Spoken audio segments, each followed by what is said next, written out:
Hello, everyone, and welcome to the Media Unrestricted podcast. I am Chase. And I am Dylan. We are going to do our spoiler talk for Halloween Ends. Now, the movie has been out just for a couple days, depending on how you look at it. If you look at it for me and Dylan, it's always Thursdays, usually when it first comes out. Technically, it came out the 14th, so from recording this, it's only been one day, but 2 days in our eyes. But anyways, let's get into all this reviews from other people and everybody's feelings on this film before we get into ours. I knew going in that there was a lot of shit talking, people warning you that you're going to be pissed, and like some people liking it, others just like, no, it doesn't work for me. Which I feel like that's kind of how the Halloween movies have worked since Kills, because I feel like a lot of people liked it. Some people don't. I know mine and Dylan's, we both liked the film a lot. But I was a little nervous going in, but I checked my expectations at the door. You can ask Dylan that I went into the theater because I forgot for a second. So I walked back out the door and I said, expectations, stay here. I'll be back with you in 2 hours. And you know what? I feel like that did work because overall, I understand people's concerns, people's complaints, why they're pissed and everything. I see that. I absolutely do. But I just think this movie does something different, and people really struggle with wanting something different. They just kind of want the same stuff, and they just can't get used to something different because we've already had something different in this franchise with Halloween 3.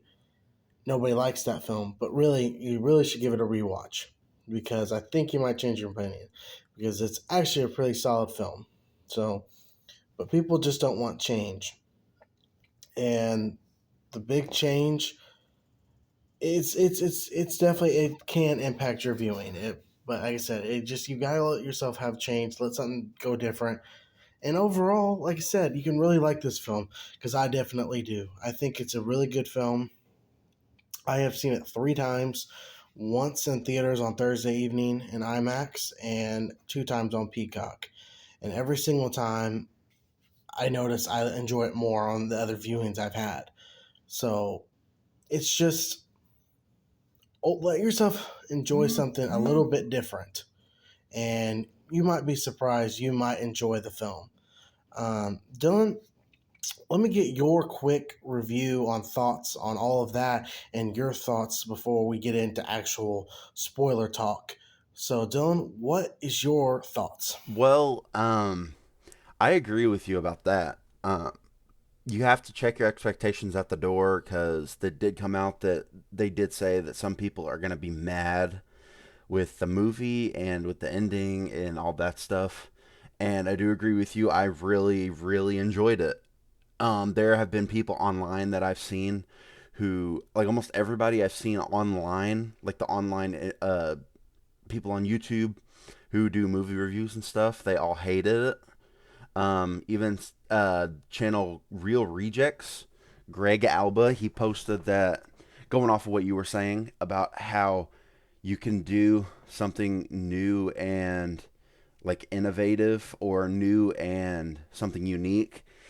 His argument was that just because you do something new and unique doesn't mean it's good, which I disagree with. I think David Gordon Green did a good job doing something new with this. You know, just everything that happens, it just really worked for me. You know, like you said, it. I've seen it twice. I like you said, I saw it with you on Thursday, and then I saw it with some of my coworkers on Friday night. And people in person that I've talked to have all said they've liked it. I have not met somebody in person who said they didn't like it. Everybody at our Thursday showing that I talked to said they liked it. Everyone at and all my coworkers said they liked it. I went through all the lines like, how did you what'd you think of it? What'd you think of it? What'd you think of it? Everybody said they at least liked it. So that's kind of where I am at the moment on that. So I'm gonna let you get back to it, Chase. Now, let's get into some spoilers. So, spoiler warning, I mean, it was already in the description of the video, but spoiler warning: if you haven't seen Halloween Ends, what you doing with yourself? Go see it in theaters or on Peacock. Go check it out. Come on back and let us know your thoughts and listen to ours. But let's get those spoilers out. Now, the big change I just talked about moments ago. The big change is Michael Myers is not in this film a lot. And we are more or less replaced with Corey Cunningham. And overall, I'm going to say first, this Corey Cunningham character, I know I've heard the Christine, it's more or less the same thing, carbon copy. I haven't seen Christine in a very, very long time. I guess I'll actually have to rewatch that. But I know he's got the same last name, and people say it's just like a word for word, copy for shot, shot for shot copy. So I need to look and see if that's true or not. But anyways, regardless of Christine and all that, the Corey character is not bad in my opinion at all. I actually mostly always enjoy him in every single viewing I've saw. Uh, he is kind of just shows the fall of how people can be. Because when the movie starts, he is babysitting this kid, which we knew in the plot synopsis that he was babysitting this kid, and by freak accident, because the kid locks him upstairs because it's like a 3-story house, and he locks him in this room in the attic upstairs. So he kicks like the door open, which then knocks him off the roof, off the top floor. Excuse me, sorry, and splat. Great kill, first of all. I mean, just how it's done and everything. It's really great off the bat. But like, I mean, it was just an accident. So people didn't let him down as the movie goes on. People like know him for that, and that's all. But he got that lucky break and everything. But you can definitely see. I feel like that's where he just loses it, because I mean, as people seen in the trailer, I mean, he gets into where Michael is down in the sewers, and Michael grabs him, and he looks into his eyes, and Michael kind of sees himself, because you see these visions. So it's all Corey stuff, not Michael stuff. It's all Corey stuff.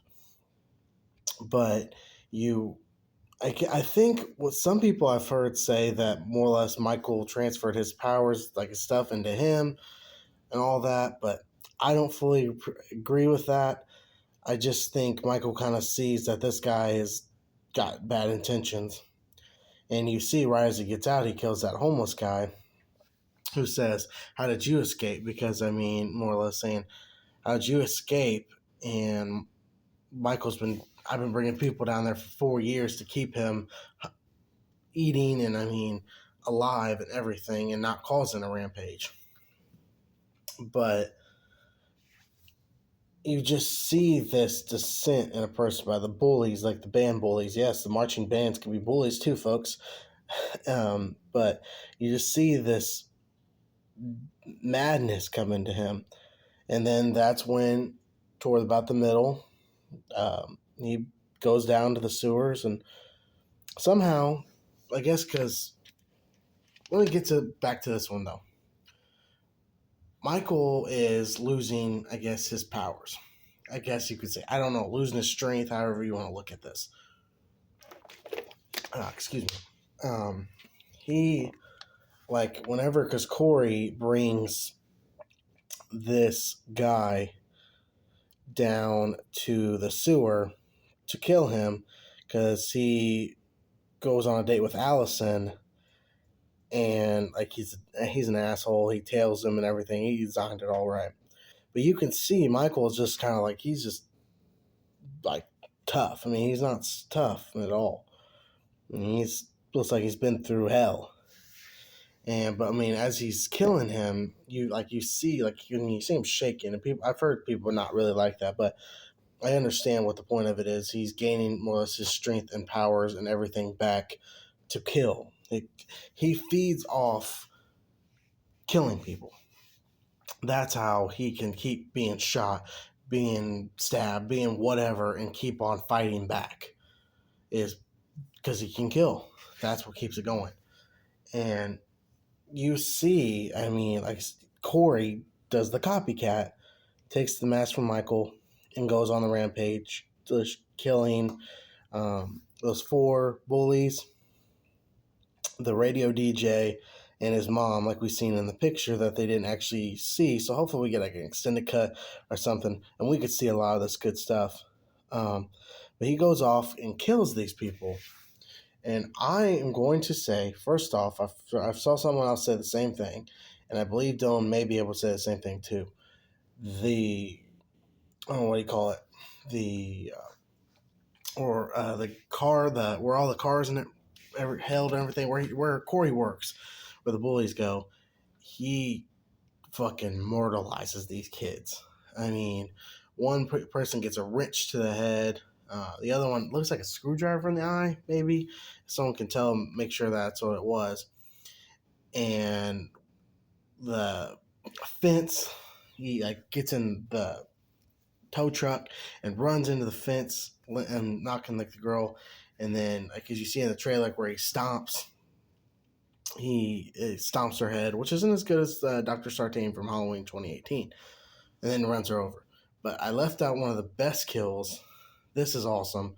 The Corey uses a blowtorch in the main asshole's mouth, and I am going to say that is fucking awesome.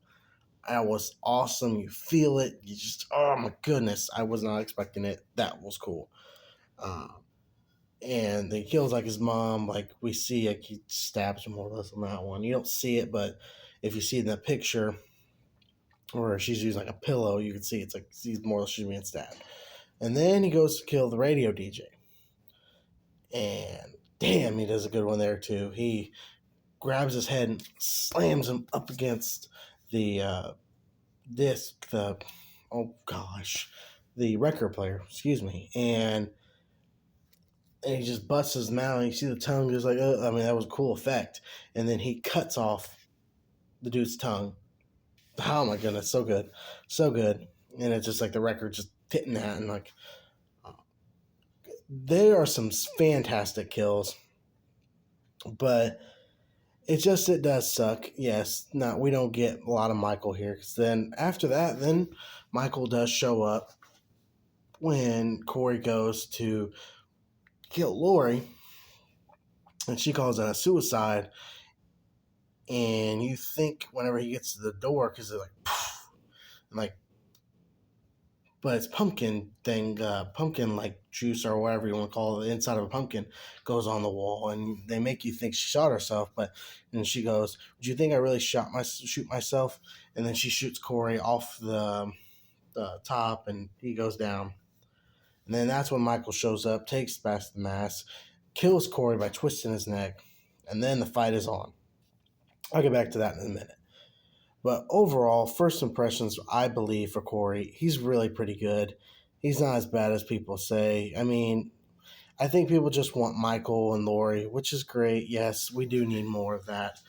But just get a little change to yourself, and you might actually be able to enjoy it, because Corey and Allison's relationship they have in here is really good. I can't remember what the dick kid name is from 2018 and Kills. The one I was thankful he died. I can't remember what her boyfriend's name was. But this Corey and Allison's, like, their relationship is phenomenal. Their chemistry was perfect. Now, getting to Michael. He isn't probably, I would say, tops, I would say 20 minutes in the movie, 30 minutes. That's probably being a little too generous. But when he's here and we get that fight between Michael and Lori, it is awesome. The majority of it is in the trailer, but it's awesome. Gotta love it when these two go at it. And Lori finally finishes off Michael. I mean, and there's no comeback for him at all. No way. She slits his throat and then cuts into where his arm is, so all the blood would come out. And they, like Allison was like, that's not enough. Let's finish this for real. So they take him to where Corey works, and puts him in a shredder, and Michael's gone. So they actually do what a lot of people have said: destroy the body, and they did. And that's actually a pretty good scene too. I actually thought whenever I was seeing it, I thought Laurie was going to be in the shredder too or something, but no. Laurie actually does survive this film and kind of rekindles her romance for what's his name, Sheriff Hawkins, which I love Sheriff Hawkins, and I mean all three films. He's great. Um, so they can kindle their romance. Allison heads out of town. And that's really, I mean, she has the mask still on the table, so, but that's how the film ends. So, I mean, it officially does end. But let's get to some of the other stuff that happens in the film. Um, Michael getting his couple kills there, and with, like I said earlier, with the one, like Allison's ex, he stabs him, slits his throat, and then stabs him several times, which is really cool. And then Michael kills this nurse girl that got a promotion by staying with the head doctor guy, and Michael stabs her up against like a wall, like you've seen in the trailer actually, but recreates the Halloween '78 when he killed Bob. So that's cool, always cool.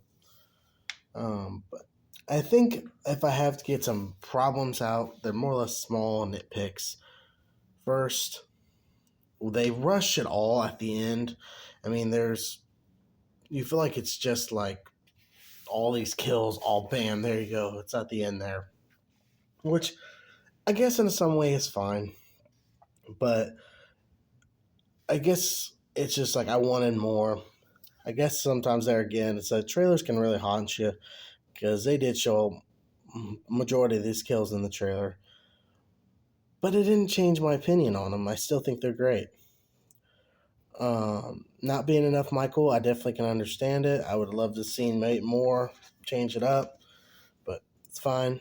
Not going to be mad about it. But it's not really a big problem to me, you know? I just like this film a lot. And I made a Facebook post on my Facebook page saying that I like the film, and I just don't think people can accept change, you know? Uh, and I've definitely seen on people commenting on those things, getting the backlash and everything. But you know what? That's their opinion. Everybody is entitled to their own opinion. And I like this film. I think the kills are great. The story is pretty good. Um, Jamie Lee Curtis as Laurie Strode, fantastic as ever. James Hugh Courtney, whenever he's there as Michael, fantastic again as ever. Such as a nice guy. I did be able to meet him just actually a couple last month. He was at a convention. I was able to meet him. He was such an awesome guy to meet. Uh, Addie Malik, or however you pronounce her name, plays Allison. She's great. You see the evolution of her and how she's just grown up. Um, it's just, I've also heard people complain about the 4 years, how some of it didn't work for them, but to me it did because I just feel like because it shows people really, even though Michael's not here, Michael's not showing, Michael still has a presence on Haddonfield, and I feel like the presence of Haddonfield is always a cool thing. Whenever you get this, just the feeling of Haddonfield, because you can feel it, in my opinion. Um, I guess that's really all I gotta say. I want to definitely get Dylan's words, so I don't want to take anything away from him. So overall, I give this film, I'd say an 8 out of 10. Definitely recommend it. I love this trilogy that they did.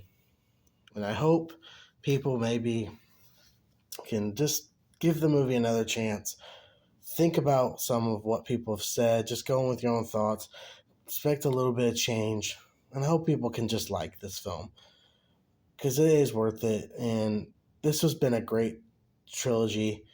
And I'm sure Michael will be back again. So until Michael returns, I guess this will be it for Halloween news. But Michael, we will see you again, I'm sure. Now, Dylan, let us know your spoiler thoughts on Halloween Ends, man. Yeah, going with what you were saying about there not being enough Michael in this movie, I do like. I agree with you on that. I agree that there wasn't a whole lot of Michael in this movie, and there really should have been. But this feels like a complete reversal of what Halloween Kills did. Because a lot of people criticized Halloween Kills for not having enough Laurie and basically pushing her to the sidelines because she was in the hospital pretty much all of that movie. And all that movie was basically just the city of Haddonfield themselves trying to go out and hunt Michael Myers, obviously to terrible results where you had a bunch of people die. And Halloween Ends is more of a like a contained story in my opinion. Yeah, like you said, with Corey, I really liked his character development. I liked that they focused on his character throughout the majority of the movie. And they also spliced in, the Laurie Strode stuff too, which I really liked. But Corey, I honestly felt like they were going through the movie to set him up to be possibly another Michael in like future sequels. But obviously, with him killing himself, that obviously isn't happening. And so it kind of makes you wonder why they even did that to begin with. Maybe it was just to sow discord between Laurie and Allison. I honestly have no idea, but the whole point, I guess, that makes this different that some people don't like is maybe it's the idea of if you look into Michael's eyes, a little bit of his evil gets into you. Because when Laurie is talking to Corey in that old house, he told her to just let go and give in to that feeling she got when she first looked into his eyes. And I think she knew exactly what Corey was talking about there. I felt like she knew what he was talking about, and she was like, "That's always been there." She has probably thought about giving into it. That's why she had that like blank expressionless face.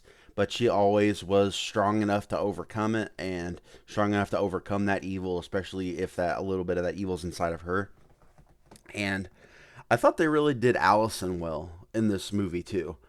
Her character really has moved on from the events of 2018 and Kills for the most part. It's like until Corey comes into her life, she seems like she's moved on. And then once Corey comes into Allison's life and tries to convince her to leave Haddonfield and that Laurie is trying to kill him and all that stuff, Allison just goes off on Laurie, telling her like, "You're like Michael Myers is your boogeyman and all this stuff. That's why my parents are dead and all that stuff." And you even have citizens of Haddonfield telling Laurie like, "You decided to make fun of a man with mental issues and he went on a rampage." And so like a lot of people are placing the blame on Laurie in this movie, and I guess maybe possibly in their eyes at the end when she killed Michael, when her and Allison killed Michael, she got some redemption in their eyes, I would say, because everyone at the end looked at her as like this is your boogeyman, you can be the one to finish him off. And to me, another thing about this movie is that it really gave me like, this is gonna sound weird, but like MCU Asgard vibes in that. To me, this movie showed that Haddonfield isn't a place; it's the people. As you know, they say that about Asgard. Um, because these last few movies have, to me, have shown that Haddonfield isn't a place; it's the people. Because these movies have been about the citizens of Haddonfield and how they've been trying to deal with Michael the monster. And the ending of this movie, to me, really shows that it's the people, not the place. With how whenever they kill Michael and they bring him out and strap him to the top of the car, one of the other cops was like, "This isn't how we do things." And then the other cop with the cowboy hat, he was like, "It is tonight." And then you just see the cars go on like a parade through Haddonfield with Michael's body on top of the car. And then when they go to the mechanic shop, like junkyard place where Corey works, like Chase said, they have that grinder, and they unwrap it, or they untie his body from the top of the car, and the citizens of Haddonfield pull him off the top of the car and like push him up towards the grinder, and then whenever they get him onto the grinder, Laurie climbs up onto the grinder and kicks his body into the grinder. And so it really does feel like Haddonfield is the people, not the place. Like the MCU Asgard, which I know is a weird comparison, but that's the comparison I'm going with. Anyway, it was kind of interesting how they did have a few more homages to the original 1978 Halloween in this movie. Um, when Corey, or no, it was Michael actually. When Michael killed the redheaded nurse who was in the doctor's house, she was stabbed through the wall and was hanging there like that guy in the original 1978 one did. Um, there were a few other homages that. Oh yeah. When Corey went home wearing the Michael mask and he was in the kitchen, he took the knife out of the drawer and then went and killed his mom. That was also another homage to that, and how 2018 also paid an homage to that first movie as well, which I thought was really interesting. Um, that I think that might be pretty much it on my thoughts on the movie. I really liked it. I thought there was really good character development. I liked the emotional beats of the movie.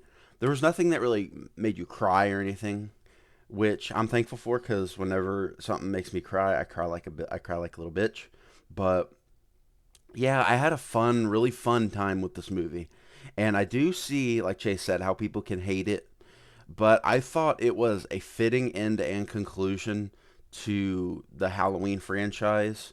And for anyone who's mad that they killed off Michael, just remember there are three other timelines. There's the Cult of Thorn timeline with 1, 2, 4, 5, and 6. There's the H2O slash Resurrection timeline where it's 1, 2, H2O, and then Resurrection. Um, there's the uh, how Halloween 2007 timeline, which includes Halloween 1 and Halloween 2. I don't remember if Michael died at the end of that one or if something happened. I don't. That series is so unmemorable.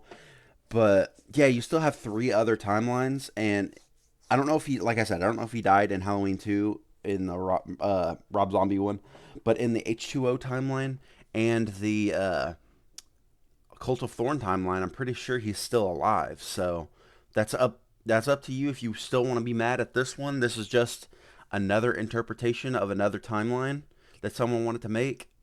And to me, this is the definitive timeline personally. So take with that what you will. Throwing it back to you, Chase. Thank you for joining us for this Halloween Ends spoiler talk. We hope you enjoyed it, and we hope you will go down to the comments and leave your thoughts. And what do you, how did you think of the trilogy? Did you think it was good? What were your full thoughts? And just what did you think? And please leave a like and subscribe. We definitely appreciate it. Don't know how many of these videos will coming at you, uh, but we definitely are glad to have it back. But I guess until we talk again, I'm Chase. And I'm We Dylan. will see you all then.